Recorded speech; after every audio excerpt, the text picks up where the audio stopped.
Namaste. My name is Sandeep Solanki and today we are going to learn Marichyasana 3 or Marichi's pose, also called as. The other name which is also quite often used in some school is called as Vakrasana. It is a seated hip opening twisting asana. When you perform this asana, if you see the benefit of the asana, if the spine is stiff, this asana can help to relieve the muscles of the spine. It can loosen the spine well.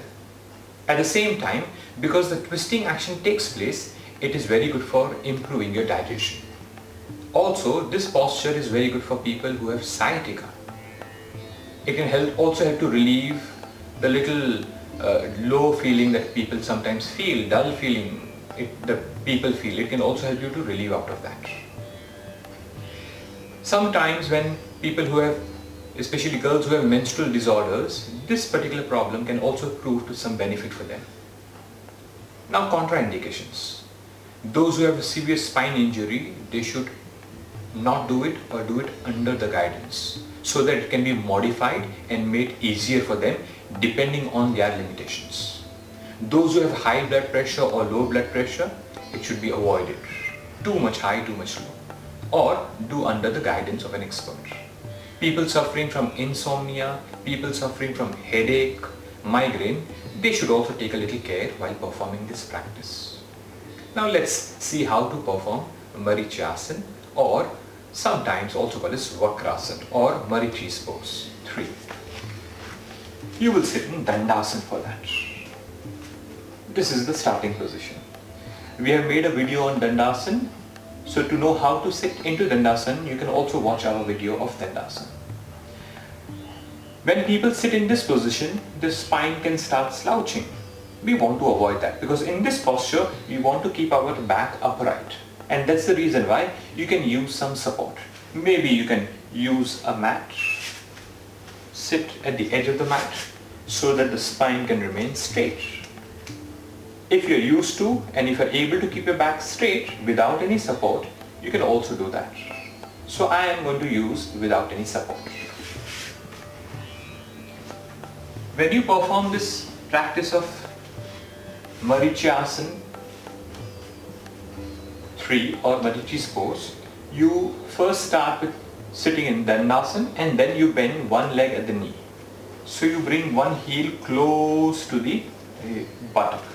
Now, few people who are obese, when they will do this, or those who don't have a strong back or a strong core, the moment they do this, the spine will start leaning a little behind. We don't want that, so you can modify.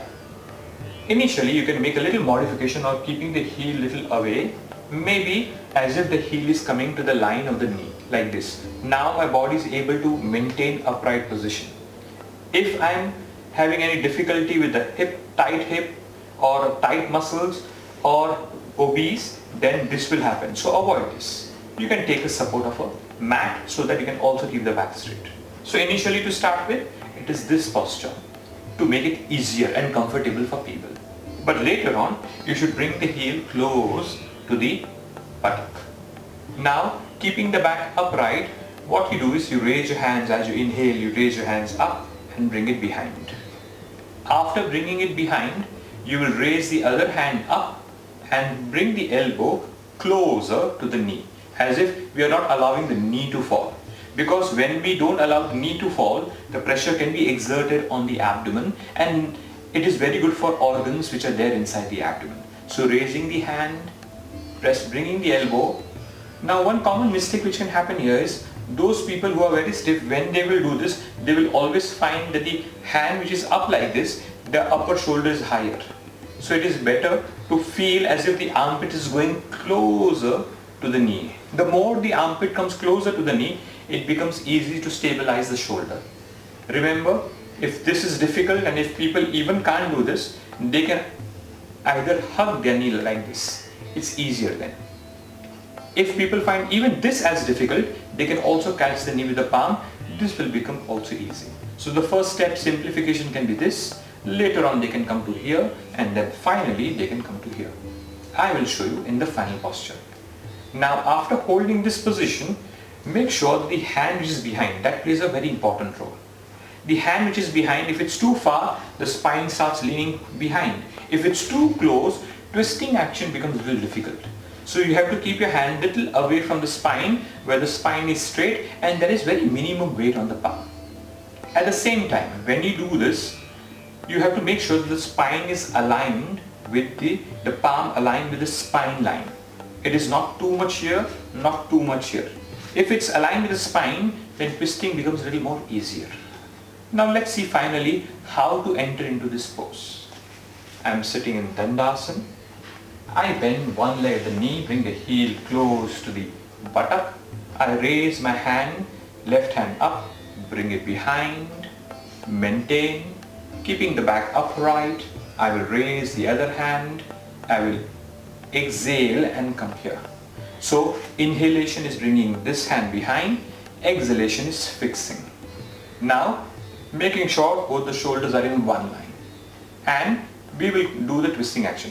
Make sure you're not leaning, you are upright. If you want to adjust, you can do that. Sometimes you can also use a block to keep yourself straight. So when you do this posture, after coming to the posture, what you do is you inhale, and when you exhale you turn. You turn from your head, and then also you start turning from your shoulder and the chest. So there is a nice twisting action which is taking place in my spine. And don't fix the buttock too much on the floor. If it lifts a little up, it's easier and it can also prevent injury. So don't focus on bringing both the buttock down into the floor, especially the bend leg posture. It will be easier. After coming here, inhale, lengthen the spine, exhale, turn. Inhale, lengthen the spine, exhale, turn from the shoulder and the chest.